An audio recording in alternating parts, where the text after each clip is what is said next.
tarde. Boa tarde. Boa noite, boa madrugada. Vem comigo, galera. A gente já começa lá no movimento uniforme.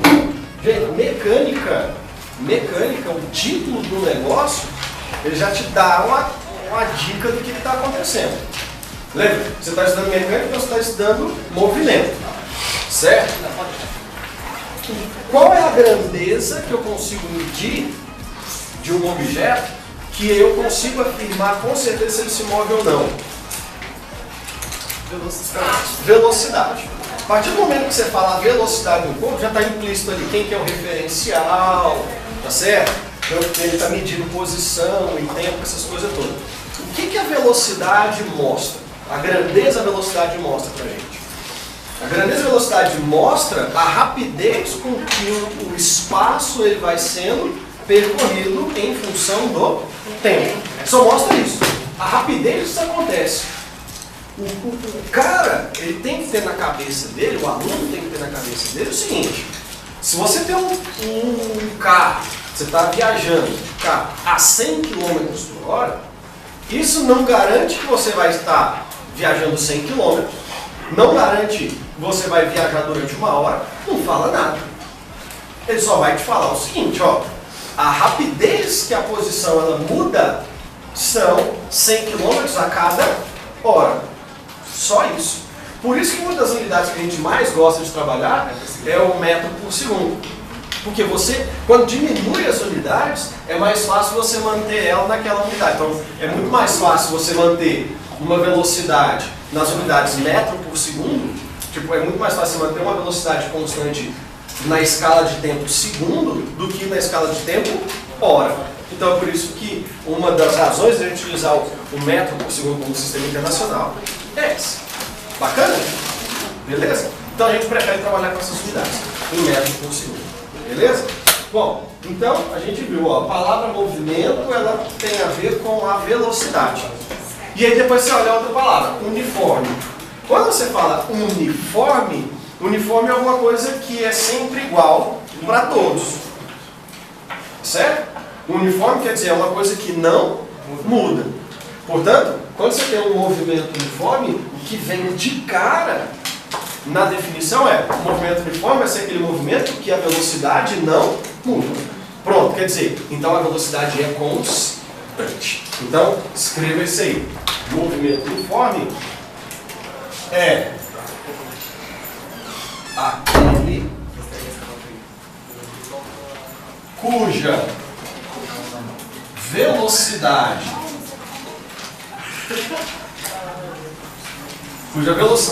e aqui a gente vai trabalhar com a velocidade que a gente chama de velocidade escalar. Por enquanto eu não estou preocupado na direção e no sentido dela, tá certo? Só me importa a intensidade da velocidade. Então, ó, cuja velocidade escalar é constante. Beleza? Então, o movimento uniforme é aquele cuja velocidade escalar é constante. Bom, a gente precisa tirar algumas conclusões desse enunciado. Beleza? Esse enunciado veio basicamente da tradução do nome, da tradução do título. Tá certo? Então, vem aqui comigo. Se você tem um corpo, um objeto, que se move com velocidade constante, a primeira característica que você vai perceber é o seguinte: se eu pegar sempre intervalos de tempos iguais, ele vai percorrer correspondentes distâncias iguais. Exemplo, se você tem um móvel que se move com velocidade constante de 10 metros por segundo, se você pegar intervalo de tempo de 2 segundos, por exemplo, de 2 em 2 segundos, a distância que ele vai percorrer serão 20 metros. Concorda? Se ele anda 10 metros a cada segundo, então em 2 segundos ele anda 20 metros. Quer dizer, do instante 1 ao instante 3 ele vai andar 20 metros. Do instante 5 ao instante 7, 20 metros. Do instante 15 até o instante 17 segundos, 20 metros. Quer dizer, os instantes são diferentes, óbvio. Tá certo? Por que o instante é diferente? Porque o tempo sempre passa. Mas os intervalos de tempo são sempre os mesmos. E os intervalos de tempo são iguais, então ele vai percorrer distâncias iguais. Então essa é a primeira coisa que a gente tem que tirar dessa definição. Então, você vai percorrer deslocamentos iguais,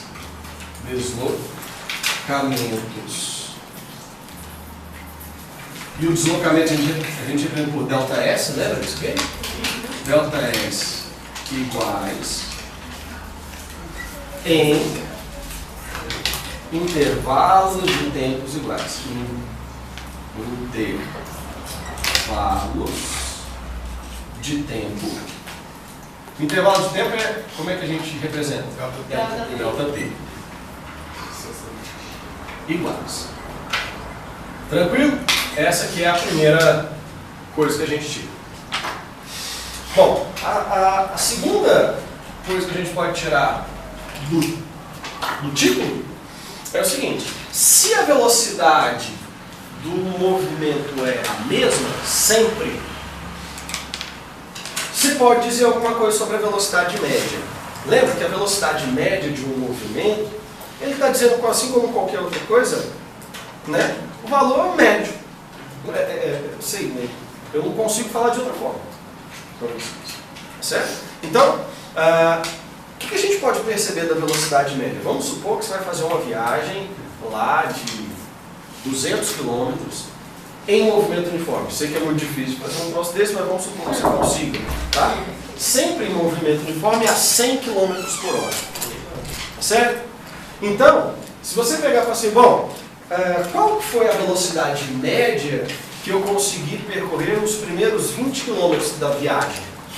Assim, bom, se eu sempre percorro com a mesma velocidade, a minha média é igual à velocidade que eu tenho. Quer dizer, se eu estou percorrendo a 100 km por hora, os primeiros 20 km eu vou fazer com a média de 100 km por hora. Os últimos 20 km a 100 km por hora. Os 100 km do meio da viagem a 100 km por hora. Quer dizer, a velocidade média que você vai ter durante o movimento inteiro é igual à velocidade que você tem, que a gente chama de velocidade instantânea. O que é a velocidade instantânea? É a velocidade que mostra no velocímetro do carro, por exemplo. Então, no velocímetro de um carro que está, por exemplo, trafegando em movimento uniforme a 100 km por hora, o velocímetro está sempre apontando para o 100. E você vai fazer uma média de 100 km por hora. Essa é a segunda consequência que você tira dessa definição. Então, eu vou falar que a velocidade média ou a velocidade instantânea que o corpo tem é igual à própria velocidade média. Você vai falar assim, mano, como é que você calcula a velocidade instantânea? Nossa, velocidade instantânea é difícil de você calcular. Por exemplo, o velocímetro do seu carro, ele calcula a frequência com que a roda gira, tá certo? Associado ao tamanho da roda, ele consegue falar a velocidade que está mostrando ali no velocímetro. É uma técnica que o carro vai ter para poder medir sua velocidade média. Desculpa, velocidade instantânea. Você pode medir a velocidade instantânea de outras formas. Mas a velocidade média, a gente tem uma equaçãozinha para poder calcular.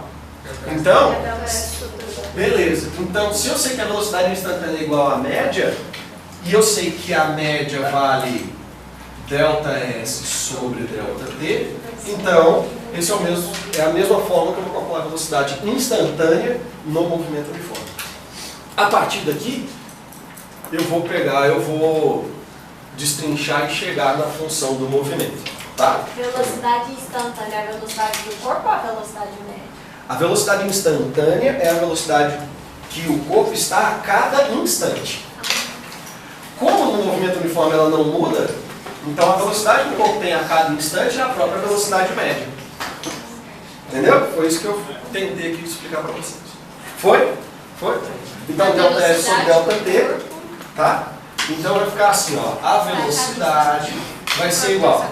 ΔS você sabe calcular, qualquer delta, qualquer variação física é o final menos o inicial. E o ΔT, final menos o inicial. É importante você lembrar o seguinte, sempre o S está atrelado ao instante final e o S0 está atrelado ao instante inicial. Eles estão sempre atrelados. Você sempre mede os dois juntos. Tá certo? Eles estão sempre atrelados. Bacana? Não quer dizer que eles têm que ser o mesmo valor. Óbvio que não. Mas eles estão atrelados. Bacana. O instante inicial é o instante onde você começa a medir o movimento. Normalmente, quando você vai medir um movimento, você está com um cronômetro. Quando você vai medir um movimento e você está com o cronômetro na mão, é normal que você comece o movimento com o cronômetro, que jeito? Zerado. Tudo bem que você pode começar a medir um movimento depois de 10 segundos que o cronômetro começou. Mas você está medindo só aquele movimento, para que você vai começar do 10 ou de 8, de qualquer valor? Comece do zero. Facilita a sua vida. É isso que a gente vai pensar aqui, ó. Eu vou dizer que o T0, o instante que eu começo a medir o movimento, é zero. Isso não quer dizer que a posição que o objeto começa seja a posição zero. Onde ele começa, isso não importa. A posição inicial dele pode ser qualquer valor. Pode ser positivo, negativo, tanto faz. Depende do referencial que você está adotando. Mas é muito comum você adotar um instante inicial como zero. Entenderam? Por que a gente coloca T0 igual a zero? Bom, então vai ficar assim, ó. V é igual a S menos S0 dividido por T menos zero, que é só T. Tá certo? Pois não. Isso que você está fazendo é o V igual a delta S sobre delta T. Só Isso, que veio de uma consequência da definição. Então, mas ele bem separado, tipo assim. De você ter colocado só o delta S sobre delta T, você simplificou o que ele é embaixo, que seria o S menos S0 e o T menos T0. É, exatamente, porque sempre a gente fala assim, ó, o que é o delta S? É S menos S0. Então, aqui as coisas estão, igual você está falando, simplificadas e eu estou destrinchando ela. Eu estou fazendo o contrário, né? Mas é para a gente chegar na função do movimento. Tá? Tipo, se, por exemplo, você for que às vezes no S0, a gente pode adotar sendo diferente de zero. A posição que o corpo começa não precisa ser necessariamente zero, mas é muito comum, tem. E quando geralmente não começa do zero, aí a gente pode considerar que o tempo também já rolou algum tempo para ele chegar até ali ou não? Pode, mas aí a sua função horária vai ficar mais chata de trabalhar. Por isso que eu falo assim, ó, você vai medir o movimento, zero cronômetro. Por quê? A posição, você vai colocar aqui, ela vai ser a gente sabe que é o coeficiente linear da função. Mexer com o coeficiente linear é tranquilo. Agora o tempo, ele vai estar trabalhando com o coeficiente angular, que é a velocidade. Então aí fica mais chato você trabalhar. Então por isso que a gente joga como zero, tá? Isso lá na Mathematics, né? Então, eu vou passar o T multiplicando, já vou inverter esse negócio aqui, ó. Vai ficar assim, ó. S menos S0 é igual a V vezes T. Tudo bem? Tá, vou pegar esse S0 para subtrair desse lado da igualdade, passo para o outro lado, somando, e aí eu chego na função horária do movimento uniforme, que é essa aqui, ó. S é igual a S0 mais V vezes T. Bom, isso aqui é o que a gente chama de função horária, certo? Função horária. O filé mignon do movimento uniforme é você descobrir a função horária dos corpos que estão ali no movimento uniforme. Na verdade, de qualquer movimento. Se você descobre a função horária de qualquer movimento, você determinou o movimento, que é o que a gente precisa. E com ele você vai brincando, você vai fazendo o que você quiser. Aí você fala assim, por que uma função horária? Bom, a palavra horária te lembra tempo. Tá certo? O que você está falando? O que é a função do tempo? A posição, o S. Tá certo? O lugar que o objeto se encontra, que é o S, depende do tempo. A partir do momento que você sabe de onde ele saiu e com que rapidez com que ele faz esse movimento. Entendeu? O que você tem que pegar, que você tem que entender? Descobrir a função horária é descobrir o valor desses dois caras aqui, do S0 e do V. Porque esses dois aqui são as nossas constantes. Olha lá.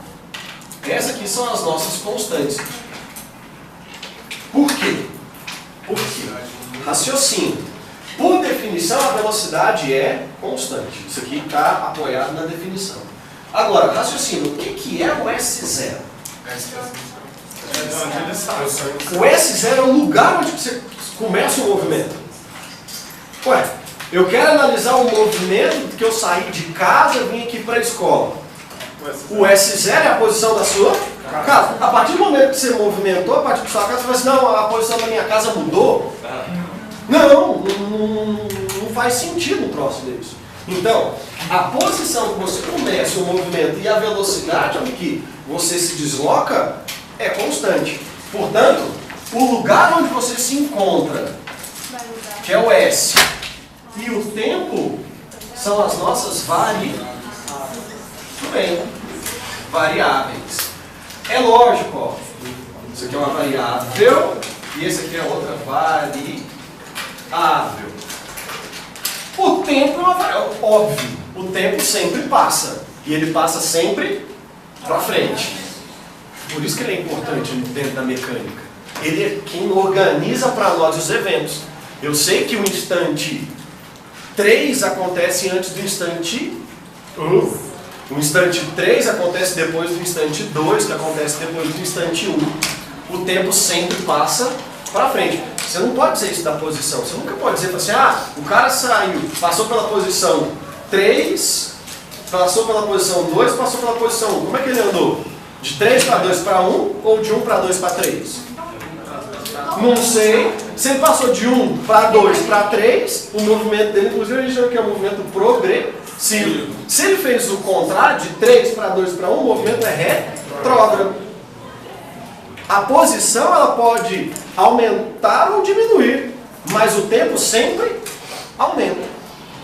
Por isso que você não pode achar o tempo negativo, né?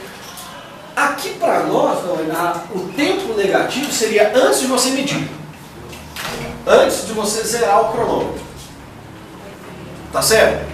Antes de você medir o movimento, não é legal você poder afirmar alguma coisa sobre ele. Eu nem estava medindo, como é que eu posso afirmar alguma coisa? Então, o tempo negativo, ele existe. O tempo negativo é um tempo antes de você medir. Agora, o que não existe é o delta T negativo. Delta T negativo é um intervalo de tempo negativo. Quer dizer, o tempo caminhou para trás. Certo? Nem o Einstein falou que você pode fazer isso. Beleza? Mas é verdade. O Einstein falou assim, o delta T pode ser 0, se você estiver na velocidade da luz. Agora, negativo, você tem que estar acima da velocidade da luz. E ele pegou e ele colocou um dos postulados da relatividade dele você nunca pode ter uma velocidade maior que a da luz. Então, não tem como você voltar no tempo, né? Então, McFly não rolou. Né? Então, se a função horária ela mostra para você como a posição do móvel muda com o tempo, isso aqui são variáveis, descobrir a função horária é descobrir quem? As constantes. Descobrir as constantes. Tá certo? Então, vou te dar exemplo de função do movimento uniforme. Você tem uma função do movimento assim, ó. S é igual a 5 mais 3t. E aí é legal você colocar unidade. Por exemplo, unidade do sistema internacional. Se você tem uma função desse jeito, o que você pode afirmar dela? Só pode dizer o seguinte: esse cara saiu da posição 5 no sistema internacional em metros, né? E ele percorre com uma velocidade de 3 metros por segundo. Para frente ou para trás? Para frente. O sinal vai falar isso para a gente. Quer dizer, o movimento dele é progressivo. A única coisa que você pode falar, cuidado, você não vai fazer igual o seu concorrente lá no Enem, que ele vai pegar, vai achar uma função dessa e vai fazer assim, ó. Se S é igual a 5 mais 3t, aqui tem um mais, o inocente fala assim, ó, você tem dois números, tem um mais nele, então você tem que somar. Aí você soma 5 mais 3, S é igual a 8t. Mas tá errado demais, né? Porque você está somando 5 metros com 3 metros por segundo. É a mesma coisa que você pegar, eu vou cobrar 5 laranja com 3 abóbora, eu vou ter 8 abóbora laranja. Você não pode somar tudo. Você só pode somar coisas que têm unidades iguais. Eu juro pra vocês, quando você pega aqueles brinquedinhos de criança, que você vê lá, tem banana, aí tem lá 5, aí tem lá o desenho de 5 bananas em cima, mais 3, aí o cara coloca lá coco, e aí isso é igual a 8, e aí os caras colocam lá 8 mamão. Mas eu juro pra vocês, eu mostro, eu trago da minha menina, tá lá, isso me mata. Isso me mata, porque você tá falando pra ela que 5 bananas mais 3 cocos dão 8 mamão. Aonde isso, cara? Aonde isso? Aí vem uns caras pedagogos e tal. Não! É porque o menino tá só aprendendo a somar. Isso é lúdico. Aí você fica com essa porcaria desse lúdico aqui, o cara me faz isso. Ah, mas o 5 mais 3 tem que somar, é número. Não. É 5 pirulitos mais 3 pirulitos dá 8 pirulitos. 5 bananas mais 3 bananas dá 8 bananas. 5 pirulitos mais 3 bananas não dá nada. É 5 pirulitos e 3 bananas, acabou. Você entendeu? Aí você fala assim, não, mas isso é um absurdo. É um absurdo. Mas o cara que faz isso, ou quantas vezes você viu alguém fazendo isso aqui nos aviões? Eu vi 500 vezes. Corrigindo prova, então, é lindo. O cara faz isso. Aí você fala assim, inocente, acha pra mim a função horária. Aí descobri isso aqui. Aí o cara vai assim, você não tem que resolver, não? Não. A solução é descobrir a função. Descobrir o valor de quem? Das constantes. Só isso. Descobrir a função horária, você descobrir o valor da constante. Seja um movimento uniforme, seja um movimento uniformemente variado, o movimento que você quiser. Acha as constantes. Por quê? Porque a variável é variável. Ela muda o tempo inteiro. O tempo, ainda mais que é tempo. Ela muda. Ah, vou achar o tempo. Não, o tempo passa. Tranquilo? Beleza? Então isso aqui é movimento uniforme. Isso aqui é movimento uniforme. Tá certo? Quando eu acho uma velocidade negativa é porque tá voltando? Ah, então, vamos chegar nos casos particulares do movimento uniforme? Vamos fazer isso? Ó.